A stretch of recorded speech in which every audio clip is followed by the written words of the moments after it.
we're all set. Good evening, everybody joining us. I'm your host and moderator, Claudel Clark, Executive Director of the Hampton Road Sports Commission. And tonight we have this special episode of Sports Talk 757, taking the next step, looking at softball, part two of things. Did baseball back in January, had a great turnout there. But shifting gears to another one of our spring sports, another really popular sport in the 757 and across the country. And just excited about this part two of our spinoff series from our normal Sports Talk 757. Before we get started, we want to thank our gracious sponsors to the Sports Commission, the Hampton Roads Chamber, Optima Health, Atlantic Bay Mortgage, CSKD Sports Medicine, Pepsi, Town Bank, and also our municipal partners, City of Norfolk, City of Chesapeake, and City of Virginia Beach. Again, good evening to all of you. We're just very grateful and very fortunate to be joined by this yet another esteemed panel of experts, softball this time, and a great sport, and one of my favorites. And just to address issues facing a lot of our families in the area. As many of you know, college scholarships and moving from high school to college is a challenging time, a challenging transition with scholarship offers, with percentages, what school to pick, what state to go to, what level should I play on, Division 1, 2, 3, junior college, transfers and other things.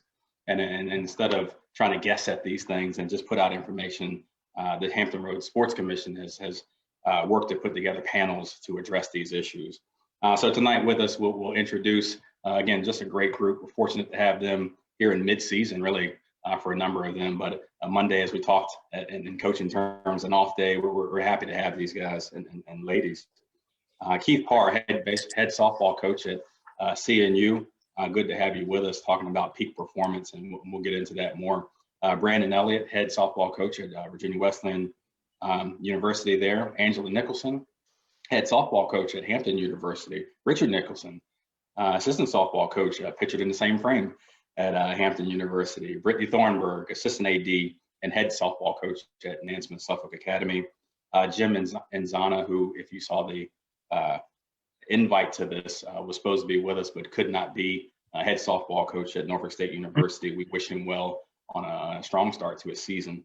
Rick Cox, and Speed by Rick Cox, our subject matter expert on speed and strength and conditioning there. And Chris Aninos with us from CHKD. Happy to have you back. Chris and Rick were with us last time if you were tuning in at baseball.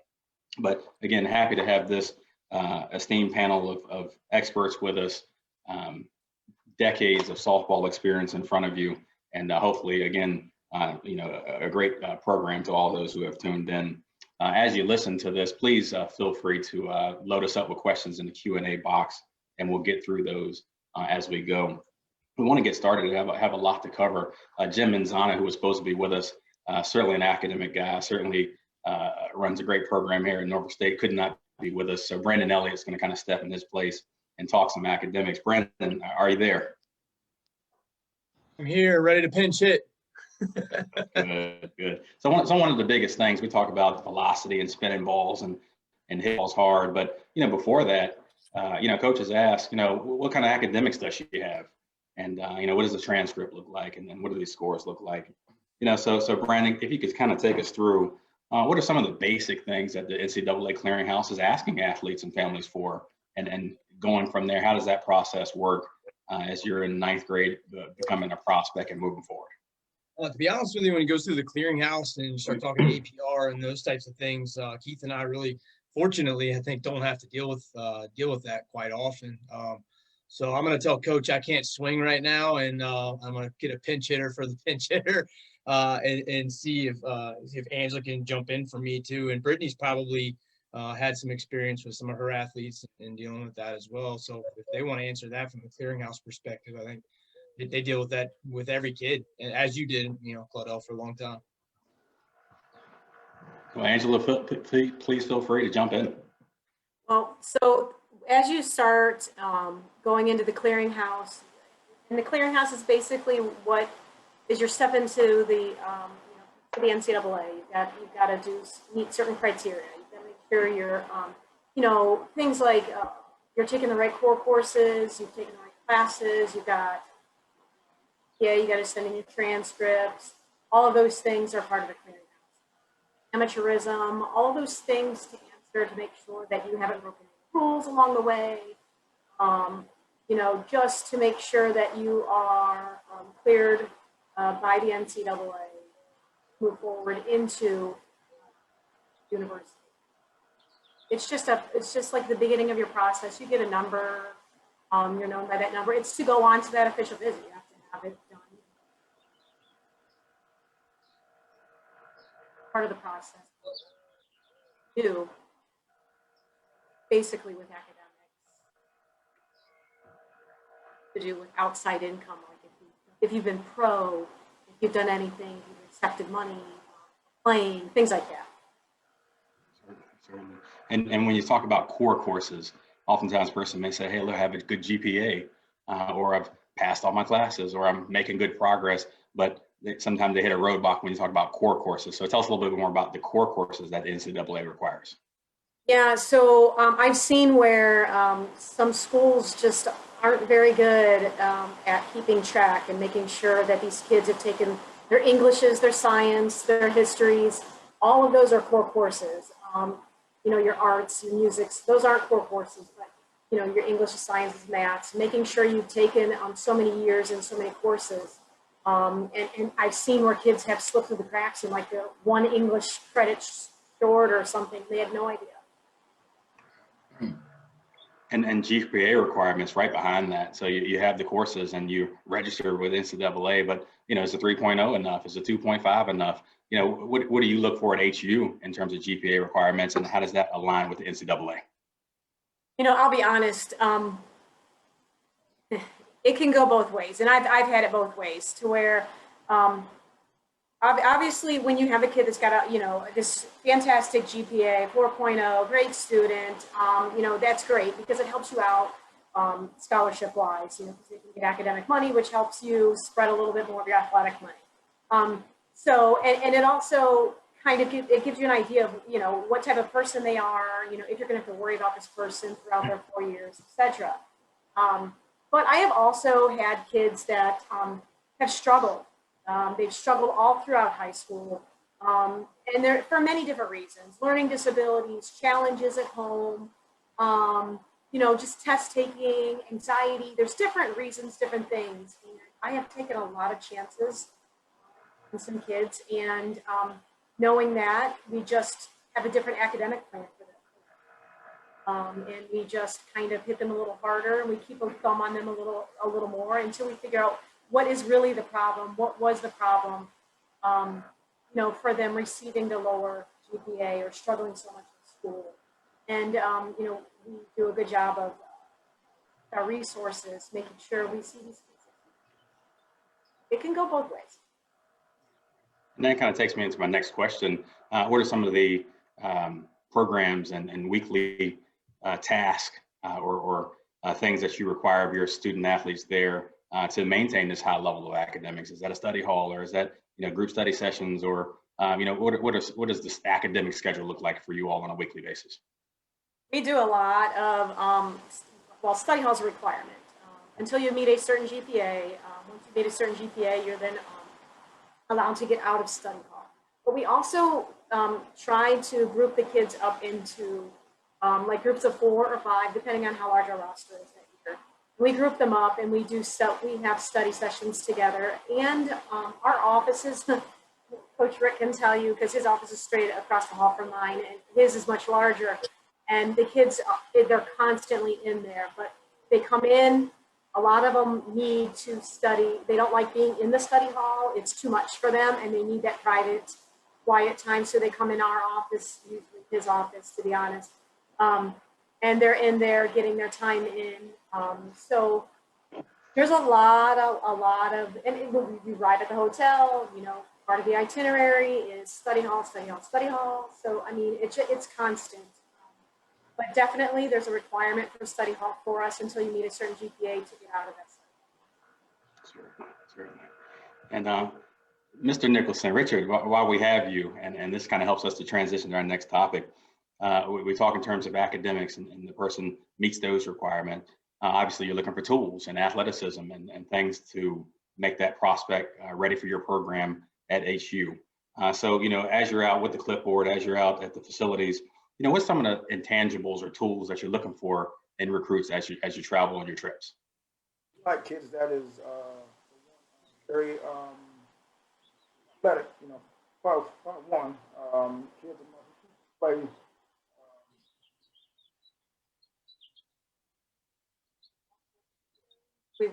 We're looking for athletes, kids that can have played other sports who, if, you come in as a shortstop, well, tomorrow I might need you in right field and next week I might need you. So, tell you, we want the kids that, in our practices, we don't have, infield practice, outfield practice. It's all in one. Everybody, pitchers are doing the same workouts that the outfielders are doing. Outfielders catchers are doing the same as an infield. Everybody's doing the same workout. We do break up into position specific eventually, but most of the work that we're doing is all together. And got to learn and respect each other's position. You got to understand, what it takes, to do those things. So I'm a prospect at HU, or I'm on your radar. How does that process start? Is that with a text message or a phone call or a letter, or how you engage in contact with these recruits? And then how does your process look until you make that offer? You're usually, Rick's really good. You can tell him about what you do with the travel ball coaches. Weekly, I talk to the coaches, week, and then like the text, them and the video. Next step is Angie comes in, and then she'll start to text the players, coaches. Really, it's basically, first of all, he's involved, asking, what do you got for us? We're looking for this. We're doing this. We need this kid. He gets that ball rolling, and then once that ball is rolling, we find out what kind of interest they have, what kind of interest we've got. He's figured out what kind of player they are, what kind of family they come from, what kind of student they are, all of those things. And then now, usually when I'm stepping in, then it becomes, as long as it's time. And I know one of the things you wanted to talk about was when can you contact? And for Division I, we are allowed to contact a recruit September 1 of their junior year. It's the first time I can speak with them. That's a big day. That's a big deal. It's like Christmas almost for these kids on that night. So as soon as midnight hits, you better believe their phone is blowing off the hook with either text or phone calls. And that's when the conversations will really begin. Late night, and the text and stuff. I text, but then I just do the calls and everything, and then talk later to them. Yeah, and then the process from there is just really trying to figure out, are we a fit? Are we a match? What are you looking for academically? What kind of school are you looking for? Big, large, private, public, like all of those things start to come into play. And then once we figure out, yeah, this could potentially be a match, then that's when it's like, okay, now we got to get you to campus. We need to really see your personality. You need to see our personalities. You need to meet our team. See, do you fit, what we're doing, our style of play? Do you fit it? See campus. What do you think? All of those things start to happen. And then at the end of the day, it's are we a match? Because you have to want us as much as we want you. Otherwise, it's not going to. And then lastly, and we'll come back to this, great information. Lastly, in softball, you have 12 scholarships there in the Division I level. So is that late night strategy sessions kind of breaking that all up? Or if you would answer, are you fully funded there? Or, how do you work with the 12 scholarships that you have, or the scholarships that you do have, the number that you do have, and how do you go about breaking those up? Yeah, so we are fully funded, Okay. Which is nice. As far as how does that get broken up? Well, it varies every year. It totally varies. I will say pitchers and catchers for us are usually the ones that get the most money. But there's so many factors that are involved in that. Academics, can you help? And give us, break it up that way. Financial aid, what is your, family situation? What does that look like? How much can they contribute? How much help can you need? Those are also factors. Where are we at? Like, are we like, do we need right now? We just don't have a shortstop. Like, we've got some kids, we just don't have a shortstop. We got to land one.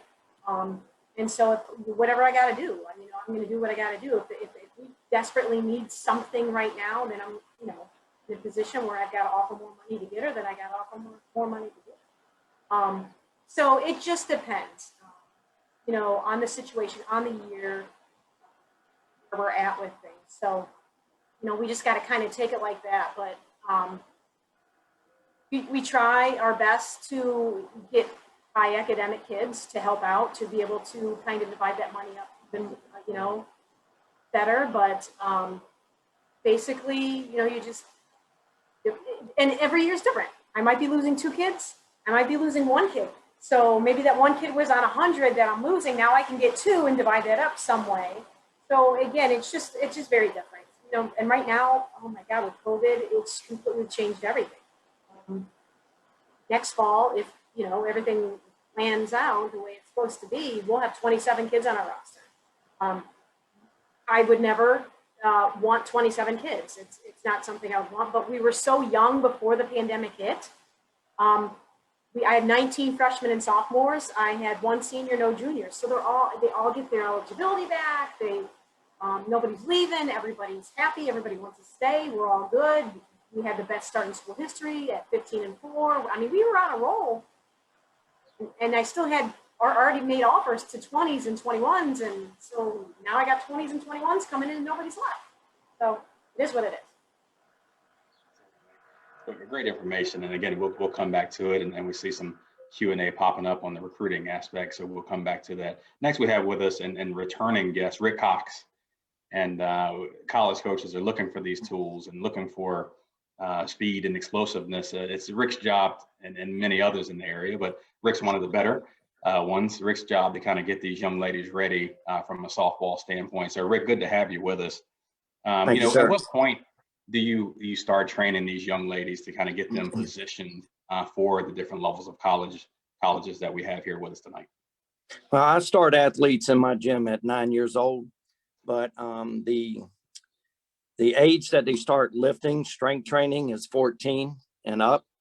And we have found that it has really enhanced, and the coaches want it, the college coaches want it. It's a little bit different at 14 than maybe 17, 18, far as the weight load and all. But the workouts start at 14 for me. In my gym, I've been there 17 years, and I've actually coached high school for 37 years. So this is over many years of experience, and that's where we found out that it really helps them to get started. And that's about 9th grade, 10th grade. So what are some of the specific exercises for explosiveness for softball? I know you train a lot with speed, help them a lot with their upper body in terms of hitting. We'll start with the hitting side of things. What are some of the specific things you guys do there in Portsmouth? Speed by Rick Cox, if you didn't know, to kind of get them ready on the offensive side. Well, we first start them with education and evaluation. I'm real big on education, because if you don't know what I'm teaching you and why I'm teaching you, you may be in there because your mom wants you in there or because the coach wants you in there. But I want them to know why we're doing certain things and why dorsiflex and body angle, shin angle, arm angles all contribute to mechanics. And so once we educate them, we typically do high reps at the beginning and let them get used to the workouts. We will do belt squats, lunges, step ups, and we'll do them with dumbbells and barbells. I'm not a squat person. I mentioned that last time I was on with you. I'm not a big squat person. Not only does it take a long time for these kids to learn how to squat properly and where the bar belongs, and takes away from these back injuries and all, just not a squat person. So we use belt squats, lunges, step ups, and we do a tremendous amount of plyometrics, heavy med ball workouts. And we will also do heavy bands, light bands, crossover symmetry bands, and we do those daily. So that has really helped to keep their upper body strong, joints strong, flexible, and it cuts back on the injuries. Good. And then those exercises that you meant that has to be valuable information for people who are looking in and listening. Even if I were there as a coach, I'd probably pick up a couple of those. But is that from years of experience, or is that years of experience and you reaching out to these college coaches or kind of professionally developing to come up with these exercises? How are you staying current and how are you staying at the cutting edge of what you do? Well, I mean, I'm 62. I've been to 68 clinics all over the United States, and I continually go to them. I take my trainers with me. Last one we went to was in Pennsylvania.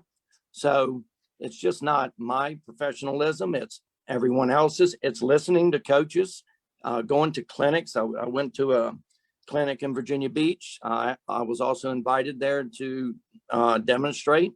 And so I think over the years of speed training, especially, I know it works and I continue to use it, but I also listen. I mean, I've always taken the attitude, I don't know it all, and I'm never too old to learn. And these kids need as much professionalism as they can get. Well, on the pitching side, we talked hitting, we talked speed, we gave us some great exercise there. On the pitching side, and especially in softball, we talk velocity.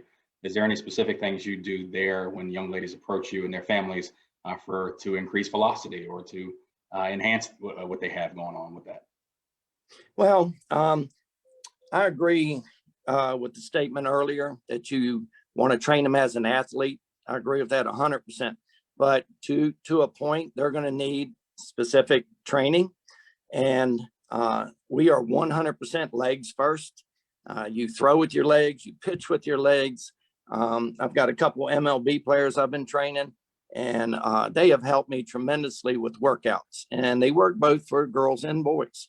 And so we start with the legs. We're very explosive with plyometrics, med balls, movement, drills, and then we move into the core area. It's a staple for our workouts, 100%. We're big on core. And then if I had to specifically train them, we do a lot of bands. We don't do heavy military presses and stuff over the shoulders with our pitchers, but some people might agree, some people might disagree. We will do shoulder workouts, but they're not heavy, kind of like what football players do. So we don't want to tighten and lock up the shoulders area where they need to be extremely flexible. Good. Again, that's Rick Cox and Speed by Rick Cox sharing some valuable information with us. Next, we have Coach Parr from CNU, head softball coach there, and just certainly a lot of respect for his program. Coach, we're talking mental performance tonight and peak mental performance. Obviously staying mentally tough, battling through adversity, bouncing back through ups and downs, and then keeping your players off that roller coaster, so to speak. So, what are some of the things that you preach and inject into your speeches to your players to have them on the right track mentally, and then we'll go from there? Yeah, I'm going to be 100% honest with you. This year has been a extreme challenge with limited practices and not having the normal preparation. And I kind of took it to the extent this year, like kind of suck it up. I mean, we're at where we're at, and we've got to do a better job of staying positive. Got to do a better job of being coachable and listening the first time, and we didn't have time to repeat ourselves. We didn't have time to kind of baby them along or move them along, which we generally don't do anyway. But I would say this year has been a little bit more, let's see how thick our skin can be and how fast we can progress with what we're doing. And the young ladies are responding, I think, tremendously with a lot of that. And that's probably going to, we've always been some of the coaches that I have are a little bit on the tougher side. And I'm on that side of things too, to where we're not going to coddle them, but so much.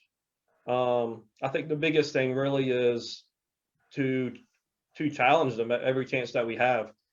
And that's with what we do with our reps, what we do in our practices. And, you know, some of the girls I have found this year that have had harder times mentally getting through things and getting frustrated early, it's not happening with them this year. And it's pretty interesting. We're just not giving them the out, I guess, is the easy way to put it. We're not giving them the out of, oh, it's okay, we've got some time, this and that, we'll work through it and this and that. No, we've got games coming up. We haven't had the reps that we've had. You know, you've got to really stay engaged. You've got to stay focused. You've got to stay locked in and have that next pitch type thought process, which we preach anyway. And every coach wants our players to have that next pitch type thought process where they're in the moment, you know, not let frustration take hold.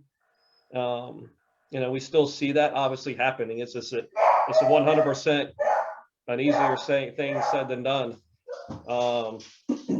You know, but beyond that, it's something that we really try. And as the coaches, we've got to do a better job. I mean, we've had to take a step back a couple of times. Got my dogs in the background, sorry. But we've had to take a step back sometimes in games and realize, okay, we're at where we're at.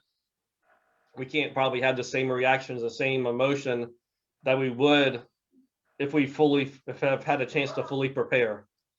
Meaning if they make a mistake or an error, like we went over that 1,000 times. How come we're making the same mistake? Well, this year we went over it maybe 10 times or even 0. And we're throwing them out. Let's get it done.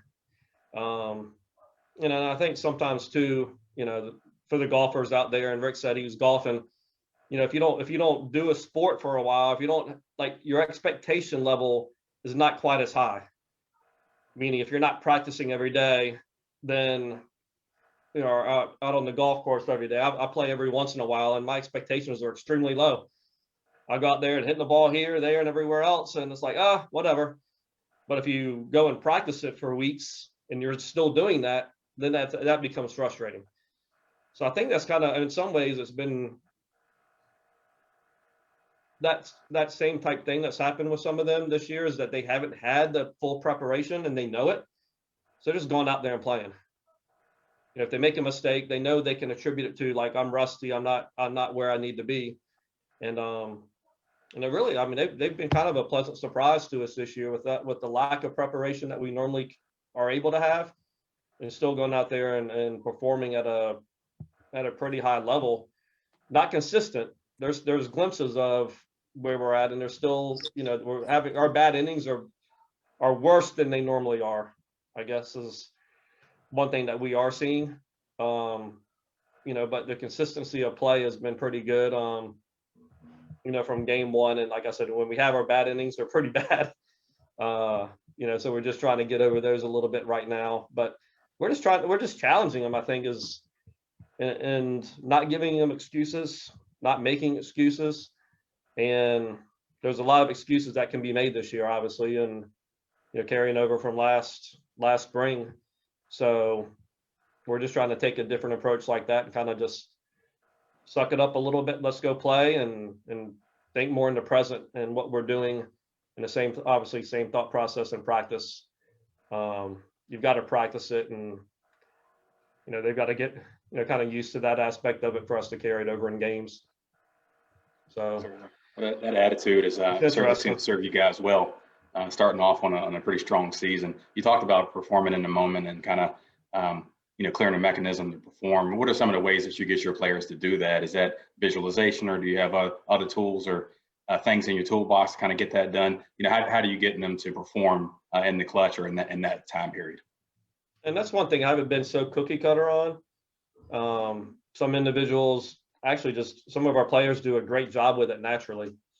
And some, we have certain verbiage that we'll throw out to them that, hey, let's lock back in, or next, you know, throw out next pitch, or I'll kind of get their attention and, hey, take a deep breath.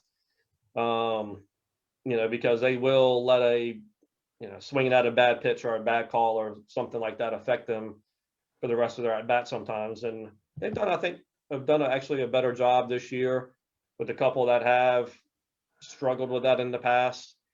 and letting a bad call first pitch or something like that take over.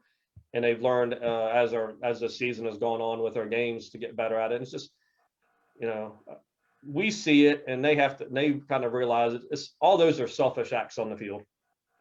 You're taking away from helping the team success, being selfish in how you react and how you respond. So them thinking and being less selfish in how they act and how they carry themselves, and being more, what do I need to do to help the team win the game? And that's something that, we try to slowly instill with them, as we've had these games go on, is, catch yourself, take, whatever works for them individually. And sometimes I do have to kind of get them to step out, yell their names a couple of times. I'm in the third base coaching box, and I have to get them to step out and get their attention, like make some eye contact, like, hey, settle down. It's okay. Focus on the next one. Same thing with our pitchers too. We've, again, it's just a lot of lack of preparation that we've had, and we're not the only team. And that's something I try to remind them as well. It's like, we're not the only ones in the boat that we're in right now. So, everybody's, had their degree of what they've been able to do in practices and what they've been able to do between fall and now. And we just got to do a better job of doing the little things and competing basically better than our opponents. So, all easier said than done, but we just got to continue to build on that. And, we're down like some other teams too. We're down some players, and we just got to try to execute mentally, physically, everything than our opponents, and try to do all those little things. And probably Brandon would reiterate all that stuff too. That's a lot of the same stuff they try to do, and Angie and Rich, and just any coach. I mean, you just try to do all the little things at a higher level than your opponents. Sometimes talent's going to take over, but at the end of the day, the only thing that assures you of winning is executing the game and doing it at a higher level than your opponent that particular game. Well, good there, Coach. I do appreciate that. We appreciate that.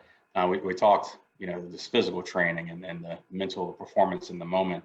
Chris Aninos, who's with us from CHKD, did a tremendous job with us on our baseball segments back in the softball space, and certainly very knowledgeable about that. How do we maintain the body, and how do we maintain that arm, especially in a sport of softball? Nonstop throwing, high pitch counts. Chris is with us to kind of share with us, how do we maintain that total arm care? That's his theme for the night. And we want to hear from him at this point about what that arm care means and what that looks like, Chris, with you there at CHKD.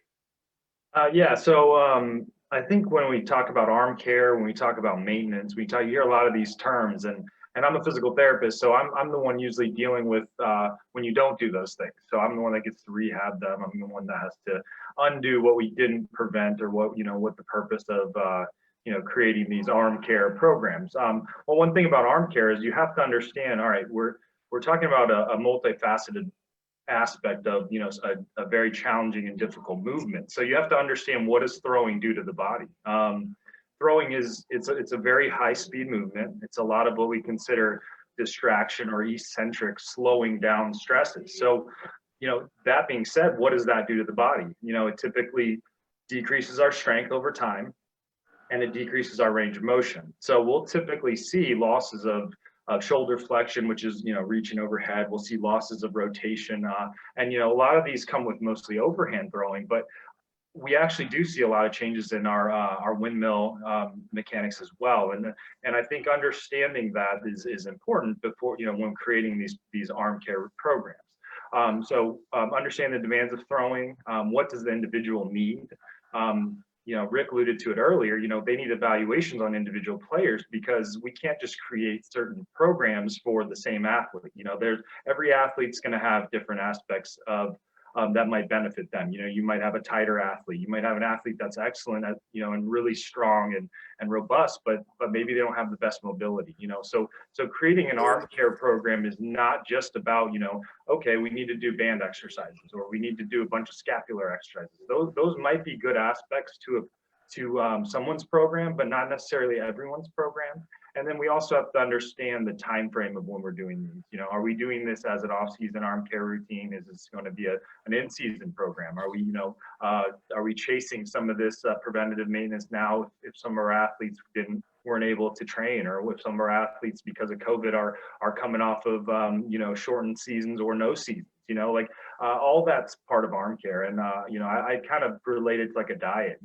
There's tons of diets out there, but whatever diet works best for you, whatever you can maintain, and whatever you can stay on is going to be the best program out there. And again, individualization for these very skilled athletes is critical. And I could go on probably for 45 minutes, but that's generally what we're looking for when we talk about arm care, because it's such a broad term. We see in softball, obviously, higher pitch counts than maybe baseball due to the underhand motion. But is there such thing as a pitch count or a pitch limit in softball? And then what from your study and your expertise, what do you kind of recommend there to prevent athletes from breaking down and to allow them to stay strong through the season as relates to pitch counts? Yeah, no, I mean, absolutely. So I think softball is very unique because anecdotally, we can look at, the best pitchers to ever play the game. And clearly pitch counts was not something they utilized. When we see them pitching, 40, 50 games in the college season, that's, 56, 60 games. So looking at that though, does that mean that our youth pitchers are, going to be able to go out there and just pitch unlimited? I think that's also, we need to understand that the windmill mechanics, it's less stressful when we talk about overhand throwing, but it's anything that occurs at 3,000 to 5,000 degrees per second is not natural. Anything that happens at one time the athlete's body weight distraction forces, meaning if I'm a 150-pound pitcher, that 150 pounds of torque happens during the windmill mechanics. So I mean, none of that is natural. Yeah, it might be more natural than 60 pounds of torque as a pitcher gets an external rotation, but it's not natural, especially when it happens hundreds to thousands of times, in different situations. So I think understanding that, we have to look at individuals. We have to look at the pitcher. I think certain pitchers may be able to tolerate higher loads or higher volume. But that doesn't necessarily mean that they're safe to pitch unlimited. We do have limited research on windmill pitch counts. The American Orthopedic Society for Sports Medicine has some numbers out there. They generally talk about, situationally for kids under the age of 15, we should be keeping them limited to under 100 pitches. The actual numbers, you can look it up, are online, and the Stop Sports Injuries. It's called the Stop Sports Injuries Foundation that Dr. Andrews has found. It has some good numbers.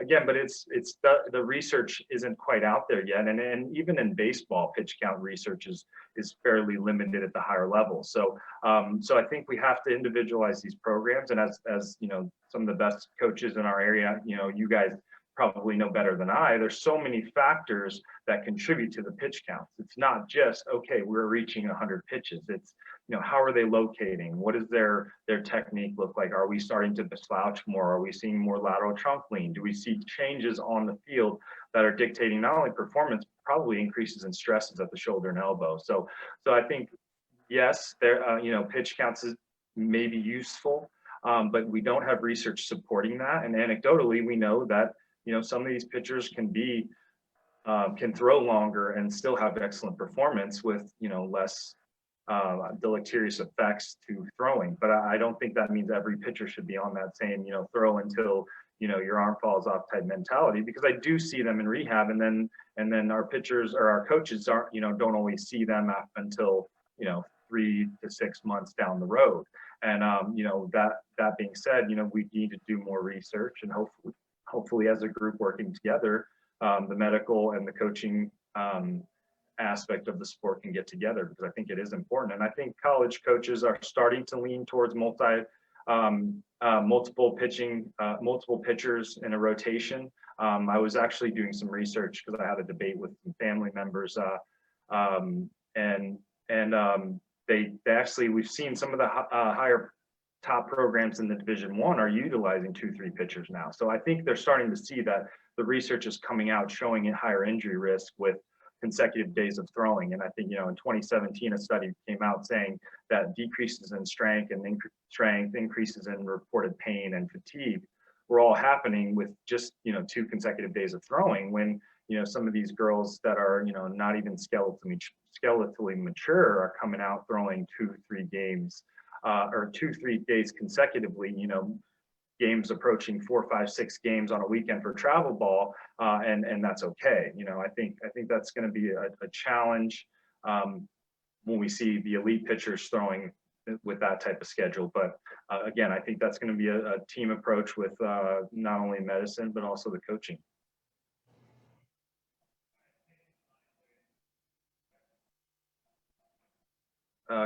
Coach, you're muted. There you go. All right, try it again. Last thing for you before we come back to you at the end. We talked about enduring through the season, not breaking down, going further into outings, going further into the season. But with more and more teams popping up, more and more practices, more and more programs, how do you feel about athletes competing all year round, or do you still believe in having this off-season period where they're not throwing, not competing, not working across the joints? How do you feel about the number of months and the number of games that young ladies are playing now versus what they should be doing? Yeah, so I think if you look at any degree of high-level research or injury prediction research, it all gears around early sport specialization to some aspect. We talk about athletes that play greater than 8 months out of the year are more likely to sustain a serious injury relating to surgery. We talk about certain number of pitches, and a lot of this research does correlate to baseball, but it's also across the board overhand throwing. So looking at those aspects, I think coming from the medical or the research aspect, we have to teach these athletes that year-round participation for this specific sport is not ideal. There are some sports I think that year-round training can be useful, but when we look at the research and anecdotally, that these athletes break down, and if they do not have a time to either transition or time to recover, they are going to have issues. And I think Rick probably does a great job when we talked before about periodizing athletes in the off season. That doesn't mean we don't train or we don't get strong. It means that we do other things. And I think it's critical that we not only develop our athletes to be good at rotation, to be good at throwing, but also to be able to do other things like hinge at the hips, or be able to utilize their glutes in multiple planes of motion, not just to the left. We talk about throwing athletes. If you're a right-handed athlete, you're doing rotation to the left. You're running the bases to the left. You're throwing the ball first base to the left. Like, there's a lot of that happens with baseball and softball, that these adaptations, sometimes we can undo them with multiple sports. And even some of the research coming out now talks about, a good percentage of Division I athletes were multiple sport athletes in going through high school, all the way through high school. So I think we're seeing that more often, and the coaches on this panel probably can attest to that. The multiple sport athletes are just more robust and they do better and are a lot of times more coachable and have, they don't burn out. They're more driven. There's just so many aspects to multiple sport athletes, not just injury related. But yeah, I'm a huge advocate. I played multiple sports all throughout, high school, and I try to promote that just for the well-being of not just the physical aspect, but the mental aspect of a challenging sport. Failing 3 out of 10 times is fairly successful in softball and baseball. That's not the same success rates we see in every other sport. So, seeing some different successes in different sports, I think the mental aspect of multiple sport participation is huge. That's certainly information that we've heard, we've kind of seen, come across, and people have been researching. But it's good to hear from you as you're there at CHKD doing this research currently. Next, we have with us Brittany Thornburg, Assistant AD at Nansemond-Suffolk Academy and head softball coach. Brittany, good evening. Hey, Coldo. Well, good to have you with us. Brittany, on the other side of things, as young softball players are transitioning to Coach Parr and Elliott and the Nicholsons there, Brittany's on the high school side of things, preparing those young ladies for that challenge. And that's a very transitional and very important period. So Brittany, there, as you're preparing your speeches, as you're preparing your strategies, as you're dealing individually with your young ladies, what are some of the things that you focus on to get them prepared for the rigors of college life? Sure. Before I get started, Claudio, I'd just like to say thank you to you. I'm truly honored to be a part of this panel, and I thank you for putting it together, just because, with COVID and everything right now, there are so many questions of what's going on and how's that impacting kids getting to the next level. So I think, something like this is huge for our community. And to be a part of this panel means a lot to me. And I've worked with numerous of you guys on the panel. Rick Cox even trained me when I was younger. So it's pretty cool to be involved with this. So thank you, Claudel, for this opportunity. I love, that Chris just mentioned the multi-sport athletes. Angela mentioned it earlier. I'm taking my softball coaching cap off for a minute and throwing my AD hat out there. But that's something that we preach constantly at a small school like Nansemond-Suffolk, where we have to share athletes to have teams and, successful teams at that. So I completely agree, and it's just nice to hear it from other people as well. But for me, I think the biggest two things that I preach to my kids, and I think if you ask any of the girls that I've coached over the past 7 years, what are the two things that Coach Thornburg harps on? She would say that effort and attitude. Those are, two things that I think anybody here, all of these coaches would agree. You can't control the weather, you can't control the umpires, you can't control the strike zone, but the two things you can control day in, day out are your effort and your attitude. And for me, softball's great. I love it. I love the sport. I love what it gave to me and the opportunities that it provided for me. But your effort and your attitude are going to take you so much further than just softball. But particularly things that I try to instill in my players to help them to get to the next level, or things that are going to help them be successful, or, several things that we've already touched on tonight, but just competing.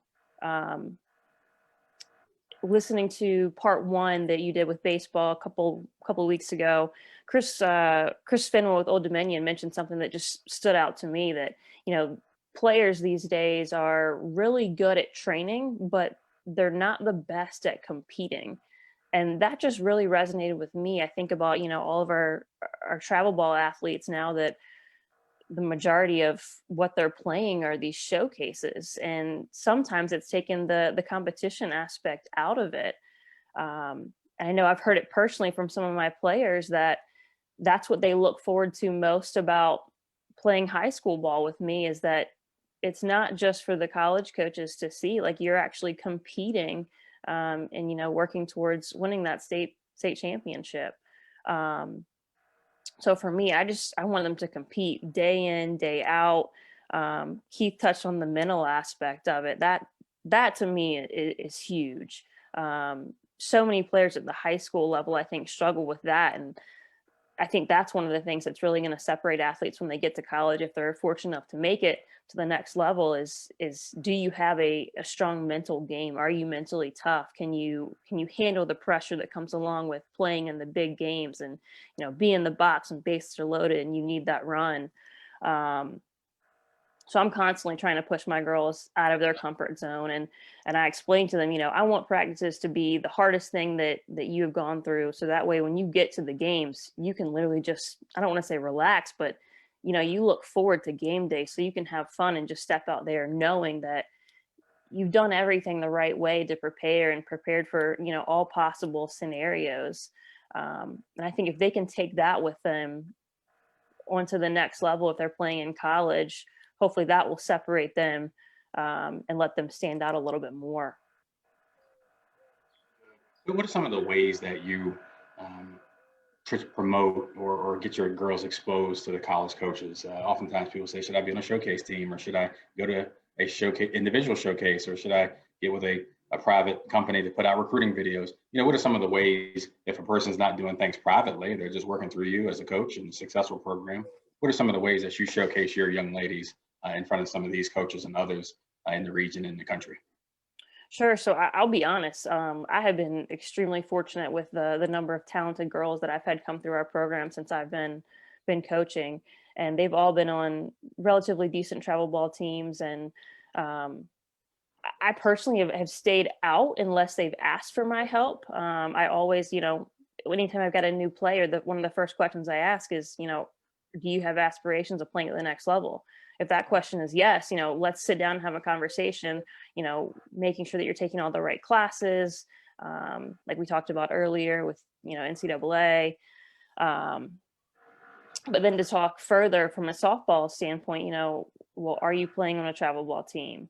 What's your schedule like? Are you going to the places that you need to be seen? Do you want to play Division I? If so, making sure that you're going, getting the exposure that you need. Over the past few years, I've offered to set up, some film so we can get some film on the kids and make some recruiting videos and send them out. And of course, I've still got some connections at the Division I level, and I think I've sent stuff to Key. It's definitely sent some stuff over to Brandon before.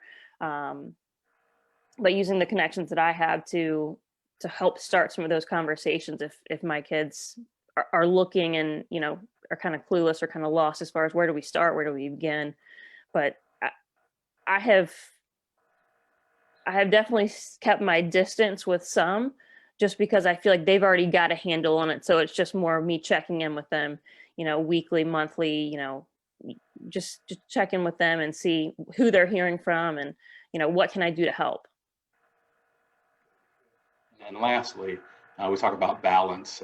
We talked about that in sports specialization. We talked about it in, how much you're playing or not playing over the course of the year. But, they're there with you at NSA.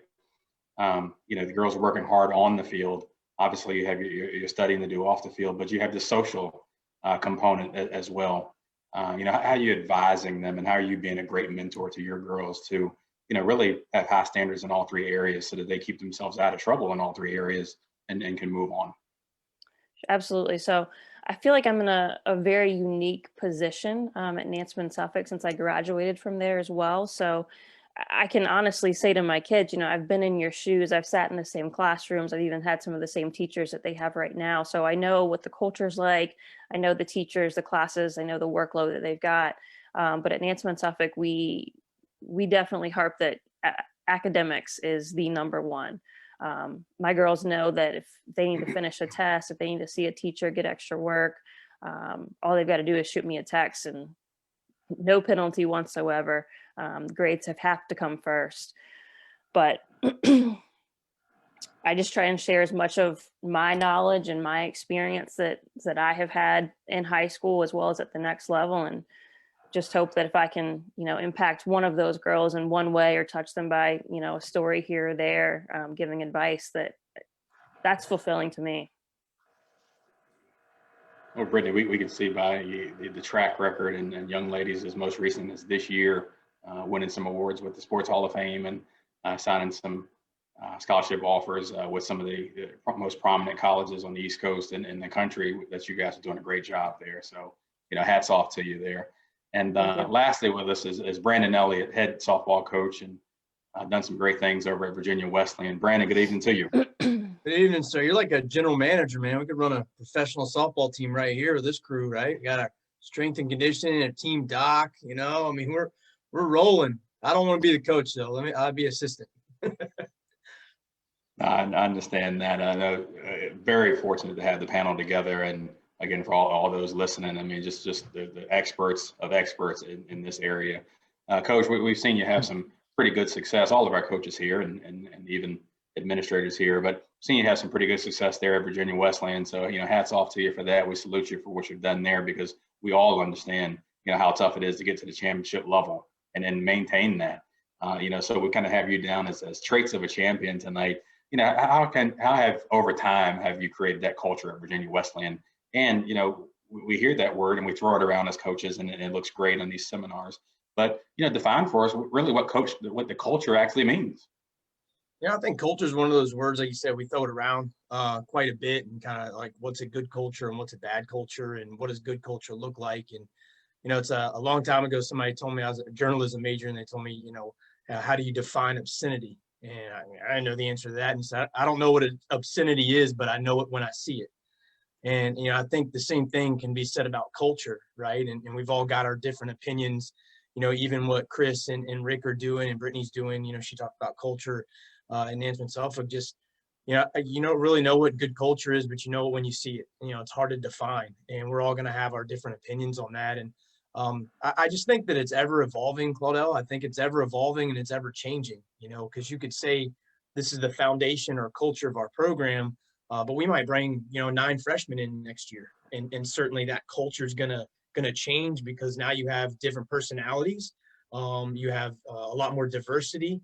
We get a lot of kids from out of state and out of the area. And then 2 years later, it might be a lot of local kids. And, certainly you bring a kid in from California and Iowa, and, Angie's been all around the country, and her coaching, and you bring different kids in and they have different opinions. And, I just really think that the culture of your program and building championship programs, ultimately it's going to take on the persona of the head coach. And I know all head coaches want to say, I don't want that. I don't think anybody here on this panel throws out at practice, I'm the head coach. That's why we do that, and that's why there's great leaders here.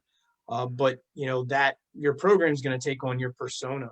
And, really what I've found in some years we've had fantastic culture, and some years the culture hasn't been so great. And, we've won some games when it hasn't been very good. And some of our years that maybe we weren't as talented on the field, we had a great culture. And, sometimes that develops a little bit more success on those types of things. But really, the years that it's been the best is when it's player-led versus coaches-led. And, I think that we're in charge, or we have this ability to create the foundation of what we want our programs to be. And then from there, hopefully you're teaching that just like your children at home. You're teaching that. And then you're hoping that your players and your older players are the ones that are continuing that and passing that down. It's a huge difference, and even like what Rick and Chris probably do. And it's a huge difference between a kid going to another player and saying, hey, listen, this is not what we're about. This is not what we do here, versus the head coach doing it. And certainly if it gets to us, it's one thing. But if your leaders or your older players, your veterans are able to do that, the value and the integrity behind that's, so much better. So I don't even know if I answered your question, but there you go. No, it's good stuff, and stuff that needs to be heard. These are conversations behind closed doors in these coaches meetings that people never hear about. But, here we are exposing that. Drilling even further, what are some of the things, the specific things that you put in place to, set some of this culture? Is that, 6 a.m. workouts? Is that, film sessions? Is that, educational sessions with your players, or, hardcore coaching, or again, letting your players coach each other? What are some of the specific things you make these team captains from, or you create this culture by the end of the first year, the fourth year? How are you specifically doing this? I think that you treat everybody the same, but you also treat them differently. So you're treating them different, but there's the fair thing. So I can't coach Keith the same way that I'm going to coach Angie, but I can coach the unit and the team the same. And I think that's important. But it's also the removal from the on the field type of things. And that's where you're able to get the value out of the people and the women there versus their value in what they do in the circle or what they do at the plate. And so that's building that foundation. And I think it's difficult at the Division III level, because our hands are kind of tied in the amount of time that we're able to have with our kids. And hopefully that's going to change. But, getting in a classroom setting and just trying to figure out what it is, because we talk about culture, we talk about love, we talk about trust. But ultimately for us, and I work with a guy named Bob Groves, who's a leadership, just a dear friend of mine, but a leadership guy as well. And, he always comes in and he talks about, there's a helicopter going over, sorry. But he comes in and he talks about, what's the big foundation underneath a team and the team success or program success. And kids are going to throw out love, and kids are going to throw out trust, and the kids are going to throw out success and being able to do things as a team. But he always boils it down to, ultimately, I've got to know your story. And I can't trust you until I know what your story is. And you can't trust me until you know what makes me tick. And, some of our kids come, from that picket fence and, 3 children and dogs and a beautiful home and everything's given to them. And some of our kids, they've struggled, and maybe it's that single mom or single dad. And each of those kids doesn't really understand each other because they haven't lived that life. And so they got to kind of understand what makes each other tick, and, the anxiety or or whatnot. And so I think if you're able to build that foundation, which is difficult, and really genuinely find, what's your story, then you can really start harping into that trust and that love. And then you start bringing in the softball and developing that. And then, now I know, hey, this kid got here this way, and holy smokes, I have so much more genuine respect, or she responds to coach that way. But, there's some sort of reason, not excuse, but reason behind that. So we try to do a lot of off the field stuff, whether it's team building, like a team itself, and then try to separate it and do individual team builders where there's only maybe 4 or 5 kids in a smaller group setting. And instead of leading, it's more question asking. And really, I think one of my lead-in questions one year was like, what smell reminds you of home? And 10 minutes later, we got girls crying over, the cookie candle that grandma used to have in her kitchen. And this girl saying, oh my God, I lost my grandma last year. I didn't know about it. And then all of a sudden there's a relationship and a build. And on the softball and performance side of things, I think it's putting kids together that compete, and that was mentioned earlier as far as, kids don't really know how to compete as much as they did. I think Brittany brought that up a little bit. And I think we all would agree with that, right? We play showcase tournaments all the time and never really play an elimination tournament. So they get to us and it's not a big deal that we lost because we're going to play next weekend. We're like, no, dog, the conference tournament's over. You just went 2 at a Q, like season's over. And they don't kind of get that. But I think the competition, if I've got a freshman shortstop and I've got a junior shortstop, I'm going to probably put them in the same lifting group. And, I want that freshman. I know she's going to work and she's going to push that junior, or I know that junior really busts her tail, is not going to let that rookie. And all of a sudden they start doing this for each other. But on the flip side of that, I think the other piece of that is now, whether I'm doing deadlifts or squats or whatever, we're in the same group. So that kid is also spotting me. And that kid's also seeing that I am there at 7. And that kid's also seeing that I have, put on an extra 45 pounds on my deadlift, or that I'm grinding it out. So now they start building that culture of that love. And, although I want to play over you, I can almost accept when you play over me because I see what you do on a daily basis. And, that sounds great. It's not easy. It's difficult.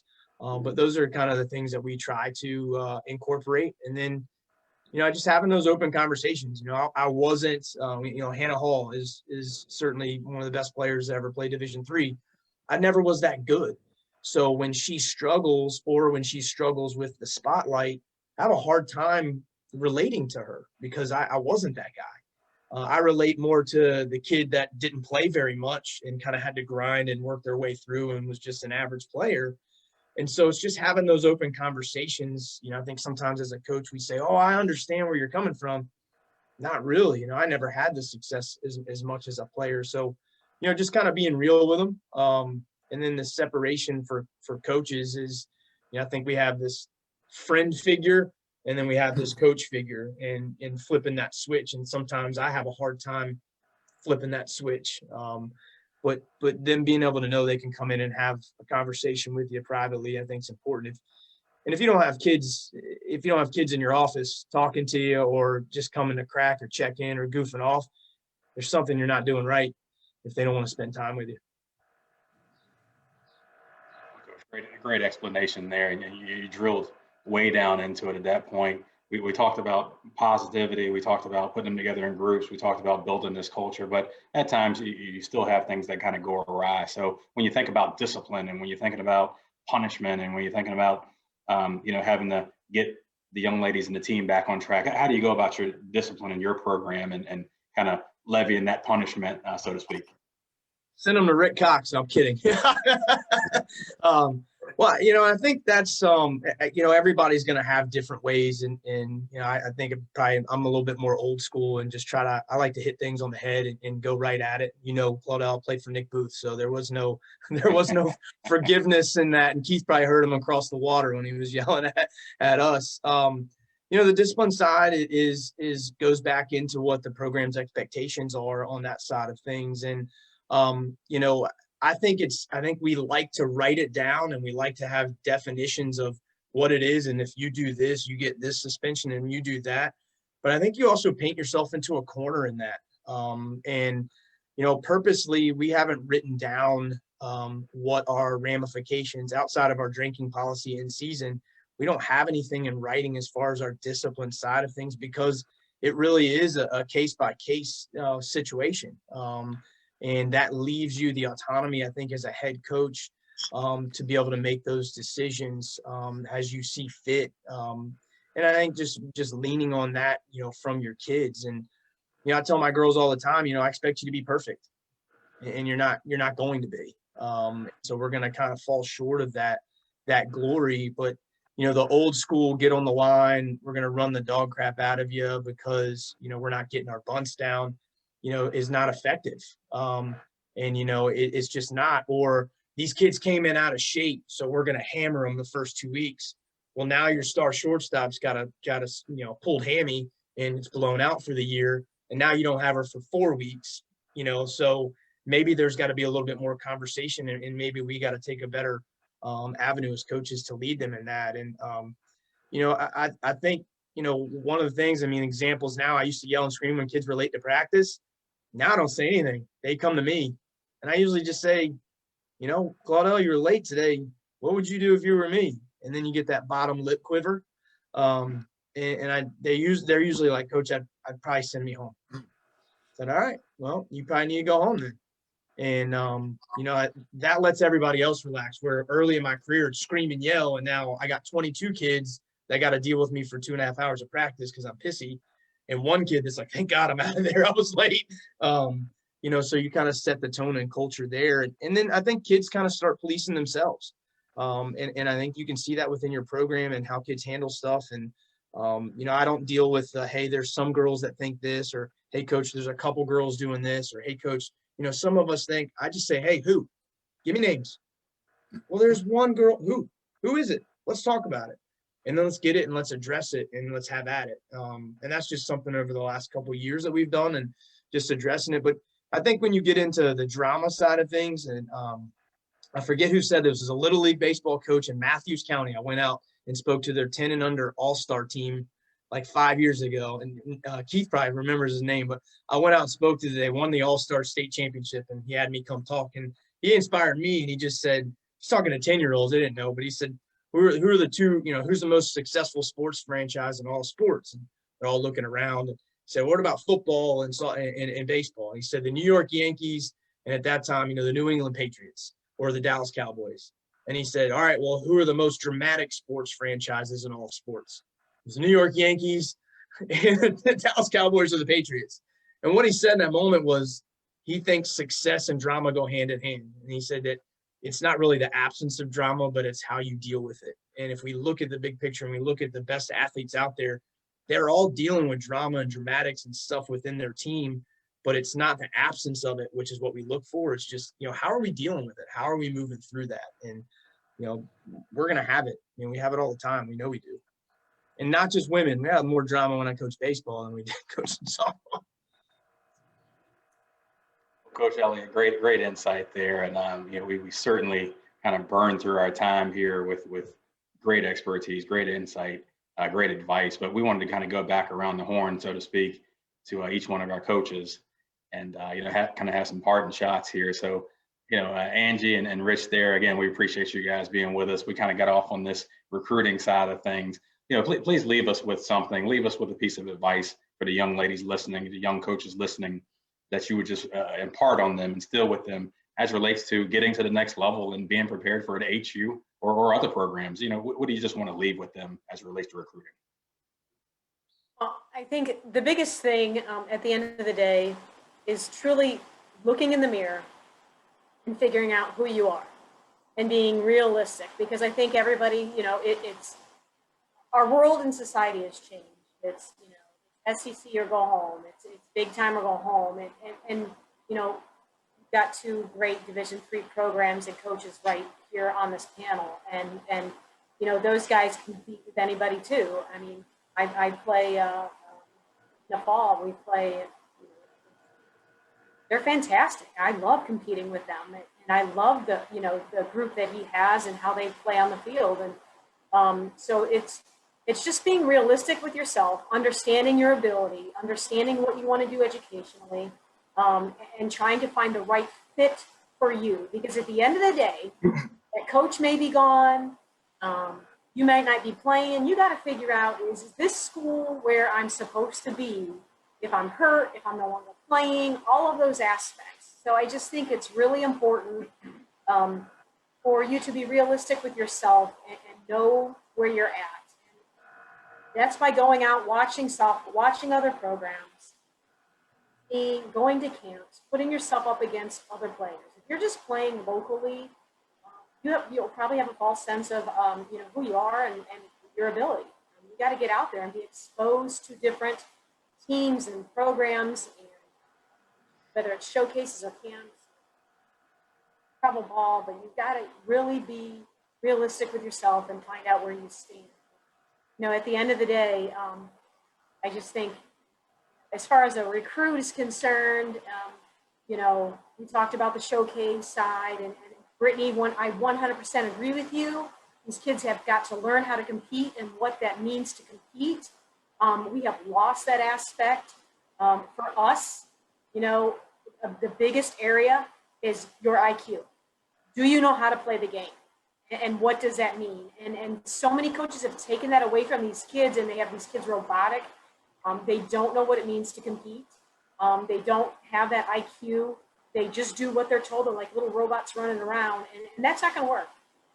We need to see your IQ and your ability and what you can do in a game, and do you have that game sense without being told. I think that's really, really big. Coach Rich. Sorry, I stole it. He's pointing at his piece of paper telling me to speak. Is it me? What she said. That was all mine, but thank you, Andy. No, but seriously, we show up so many times, and these, you have, you talked about measures and metrics and all these things, overhead speed and exit velocity, and, those are great. Even, somebody that, has this phenomenal speed, which I love speed, don't get me wrong, but if you don't know how to use the speed, it doesn't matter. Our best base runner last year, before we got, COVID hit, our best base runner was not our fastest base runner.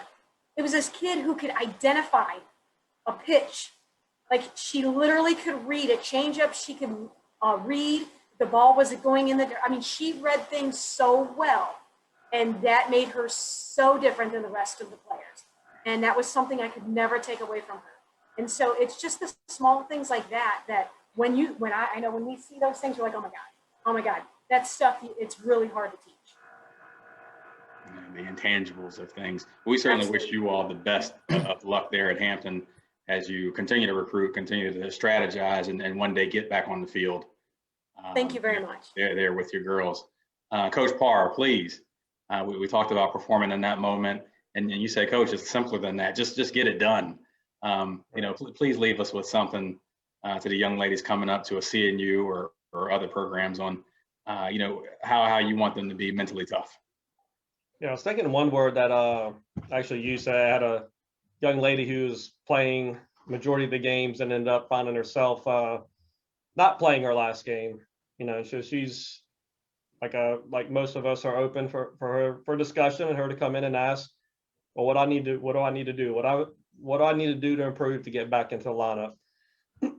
And I think at the, most any player, a lot of times what gets them out of there is they're trying too hard. They're trying to do too much, and they just have to trust themselves. There's a reason they're in the lineup in the first place, is because as a coach, we trust what we see in practice. And they basically get in the game and they try to do too much. I just call it try hard. And just they're doing something now that they're not doing in practice, and just being able to trust themselves as a player, trust their abilities, and then ultimately believing in themselves. All those things go a long way. And again, everything that I mentioned there is all easier said than done. But we use that word. I've used that word a lot for years. Use it a lot more for our pitchers a lot of times. Like, basically trust your pitch, trust, just being able to trust yourself, trust pitch calling, and not overthink things. And I think that gets in the way with a lot of players in general, is just trying to overthink and trying too hard in situations rather than just trusting your abilities and believing in yourself and the work that you put in. Obviously, it's harder to do if you don't prepare and put in the time in. You expect to roll out of bed and and go out there and get it done and execute. But, if you, truly put the time and effort in and have put the years in and have made it to the college level, at some point you do have to, truly believe in yourself and trust that the time and effort that you put in is enough. And we've said this a lot this year too. This is a little bit of cliche, but give 100% of where you're at right now of your 100%. It's just mentally, physically, everything that it is. And a lot of that goes into trusting yourself, understand who you are, where you're at that point, and give 100% of that.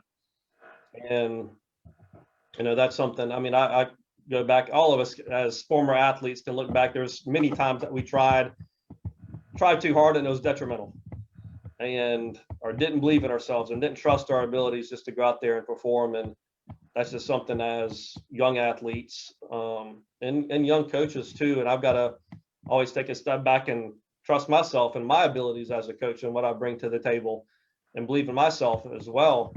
And, we've got to be able to, bestow that onto our athletes, our student athletes, no matter the age that they are. And that's just something that players that have true confidence and believe in themselves and trust themselves ultimately usually get it done on the field. So obviously the talent has to be there. If they're playing high school ball and playing in college, the talent level's there, and playing travel ball, and the ones that really do have that belief in themselves and that self-confidence and trust their abilities and go out there and just let that take over are the ones that are going to be successful and execute the best. So that would be my two little words: belief and trust. We really respect what you guys are doing there, seeing you overall and the strong start that you're off to. And we certainly hope that, the words that you're sharing with us tonight, the girls will continue to take that and have it resonate, and you guys will finish the way you want to. So we'll be keeping up with you. Coach Cox there, you're still with us. You haven't overheated out there in the desert. The young ladies who are trying to get stronger, trying to get more physical, trying to get to the next level, trying to impress Angie and Rich up there and Brandon. What do you have to say to them about their journey to try to get stronger and faster? Well, soon as I meet them, our first objective is to prepare them for college. The older kids, absolute first objective. My second one is expectations. And I think Brittany knows, I trained her and I'm a hard nose, and I played college football, and I probably learned it from all my coaches, but I think it goes further when you have high expectations for these athletes and try to teach them what it's going to be like in college. And a few of these coaches alluded to it. They're not going to get coddled. They're not going to play favorites. The best person's going to be on the field. And the only way you're going to reach that objective is to outwork your opponent. And so with all that, the speakers today were just excellent. I loved it. It was good to see Chris again. Listen to him. He's highly informative with the injury level, and we all go through it too. And to me, it's just those expectations that I have for my athletes that I train to try to get to the next level. And it's just plain out hard work. It's putting in time. And someone else talked about these kids don't compete. It's because they don't put in the time. They're not out there playing outside. They're inside where it's comfortable, and they're not eating the right things, and they're playing games, and they're on phones, and they're going on dates. And I just remember, and I'm a lot older, but when I grew up, it was all about putting in time. You were outside playing, you were outside practicing. I don't care if you were playing wiffle ball. It helped you with your hand-eye coordination, your speed, being competitive, and you learn those things. And I just don't think the kids are doing it now. I see a lot of it. Yeah, there's one or two here. There's some blue chips out there. But I'll be honest with you, I'd rather have the better athlete than the blue chip player that just knows how to play baseball. I would take a better athlete any day and just form them and teach them. But overall, I'd like to invite all the coaches to invite us out. Speed by Rick Cox, no charge. I'll bring my entire staff out there. It bothers me to listen to what they do for conditioning. You know, they call them poles. Not so much softball maybe, but poles. They just run poles. And I don't know what the coach is doing in there, maybe getting a bite to eat, but when you're running poles, you're going heel toe. So you just took everything we taught you how to run fast and you're running heel toe. And there's so many other ways to get that in without doing poles and teaching the kids how to run fast, change direction without getting injured ankles and knees. So I'm inviting you to invite us. We'll come out free of charge. We will teach you, and the kids will bring laminated workouts that you can apply because we're not going to be there. And I think you'll see an improvement. Maybe just the stretching, the flexibility, first step quickness, how to start, how to stop, change directions, and how to condition the kids. Not that you don't know how to, it's an invite, you know, from us. And I think this forum has been wonderful. And I'd like to contribute to making these kids a little bit better all the way around. Coach Cox, we appreciate that, and just vast knowledge of speed and training, and just admired how you guys have carried yourselves there at the facility and professionally developed to stay current with the latest trends there. Brittany, if we could bring you back, just a great example for so many young ladies there at NSA, and young ladies going on to the next level, and just great track record of across all sports there, not just softball, as girls have to play other sports to make those programs run. But if you could leave us with something as relates to balance and these young ladies having to overcome so many challenges moving from a 12th grade to a freshman year, what would you say to us? I just love what Rick said about, competing and putting in the work, the extra work when a coach is not there. I feel like that's a big piece that the kids don't necessarily understand. It's like, coach, I'm showing up for practices, I'm doing my work, getting the grades. But for me, and I think that all of you coaches that are out recruiting in the summer and watching, you're looking at more than just their success. So for any of our young girls that are trying to make it to the next level, I always tell my kids, a college coach is going to be watching every move you make. They care just as much about watching you fail and seeing how you respond and react as they do about seeing you succeed and, seeing your strengths and your talents. Sure, that's important. That's going to get you to the next level. But competing with yourself, competing with your teammates, being a good teammate. If you're a good teammate, you're likely a good person, a good citizen, and that's just going to take you so much further than just beyond softball, beyond the classroom. It'll carry over into your life, just everything. Well, best of luck to you guys as you finish your winter sports and go into spring. Brittany there wearing two hats, the coaching side and the administrator. So a lot of respect for that, and wish you the guys the best. Coach Elliott. And I'll wrap it up quick. I just think the big thing I think we get caught up in is playing time, right? And we do all this for playing time. And we've had, kids in our office, and I know we've all dealt with it because that's the big thing, right? That's the ultimate goal that, kids in our office that talk about, and Coach Parr alluded to it earlier, how can I get in lineup? What I got to do to play? And I think we lock in our value on playing time a lot of the time. And, I try to tell the kids that hard work and talent doesn't get you playing time. Performance does. And so usually the follow-up to that is, well, then why should I work hard? And, I'm just a believer, maybe it was instilled in me with my mom, is like, I think you work hard because that's who you are. And, I know Keith, when he had his own landscaping company, he was part-time at Christopher Newport, and he works just as hard now as he did back then. And Angie and Rich have been in different places. And I mean, Rick Cox said he's 62 years old. He looks 52, right? And but I think you work hard by nature because that's the right thing to do, and that's who you are. Like, why do I hold the door for that person? They didn't say thank you. You didn't hold the door for thank you. You held the door because you're a good person. And so I just encourage young athletes to just keep working hard, just grind it, because whether you make minimum wage at $7.25, like I'm the same guy that worked for $7.25, or actually back then it was $5.15. I'm the same guy that worked for $5.15 an hour as I am a guy that works, now, and that shouldn't change based off your job position or whatever. You just work hard because that's what you do and that's what you're supposed to do. And I think we tie that into playing time, which makes it difficult. So just continue to grind and work hard, and that'll pay off at some point somewhere else. I mean, Chris isn't in major leagues, right? But look at the knowledge that he has and what he's teaching. And, Brittany, and he played at BC, right? And played big time ball. Now she's, an AD, and it all just works out in some way. And, Claudel, I mean, you played professionally too. I know you like to be Mr. Humble Pie back there.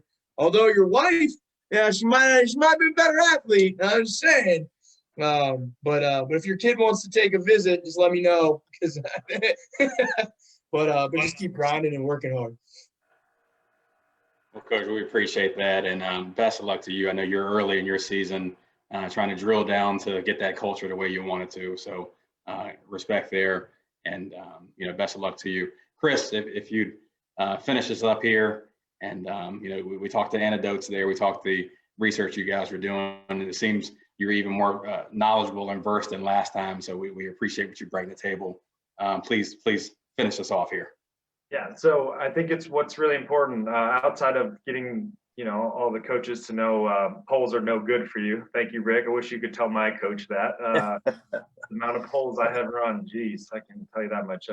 But that being said, every person on here that has said something, it's absolutely amazing. And everything it's so valuable to hear this. But one thing, none of that can be done unless you're healthy. If you're not healthy, it doesn't matter how you compete. It doesn't matter how, how your playing time. It doesn't matter. You have to, the saying is what? You can't make the club in the tub. And so being a physical therapist, I'm working with all the kids that are hurt, so I tell them that. I'm like, you're in here for a reason. So what I would like to tell the parents and the other coaches that aren't, part of this, that listen to your body, understand that injuries do happen. We can't prevent them all, but the typical arm pain or this and that everybody, you might hear people say, oh, pain is normal, this and that. No, pain is not normal.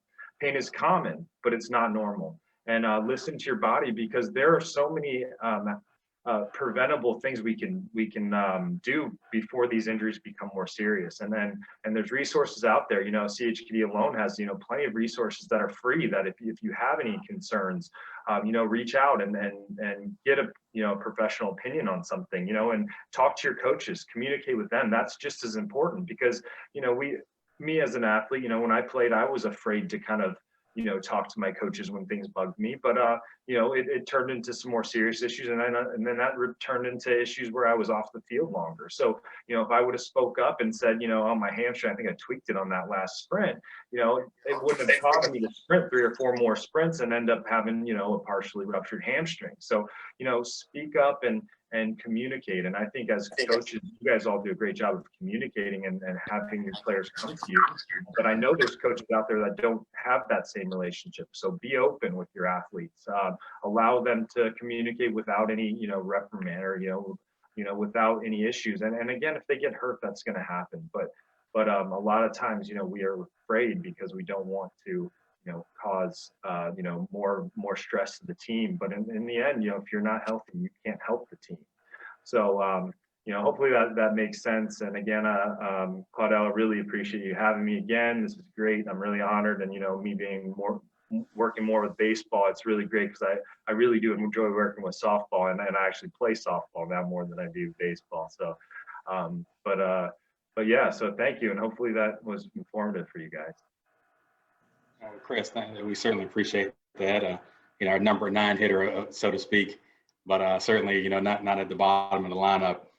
We just appreciate everybody's expertise, all the positive that you're doing in your respective communities. Each one of these blocks on the screen, I'd like to thank is great people in great communities doing great things for these young ladies and young people. So, just hats off from the Sports Commission, from the Hampton Roads Chamber, about the work that you're doing in the communities. Yes, it's about results. Yes, it's about wins and losses.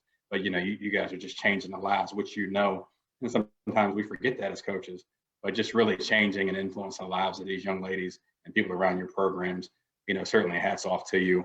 as we bring this to a close, I want to thank our sponsors again, Optima Health, Atlantic Bay Mortgage, CHKD Sports Medicine, Pepsi, and Town Bank, Hampton Roads Chamber for allowing this to happen. Our municipal partners, City of Chesapeake, City of Norfolk, City of Virginia Beach, and to all those who participated, sent in questions, and checked out Sports Talk 757. Again, coaches, I know what it's like on the field, off the field, COVID, no COVID, bus trips, study halls. Keep at it, keep grinding away, keep setting a great example for these girls and the programs on your respective campuses. I certainly appreciate it, and I hope you all stay safe. Thanks, Claudel. Thank you very much. All right, thank you all. Thank Good you. seeing everybody. All right.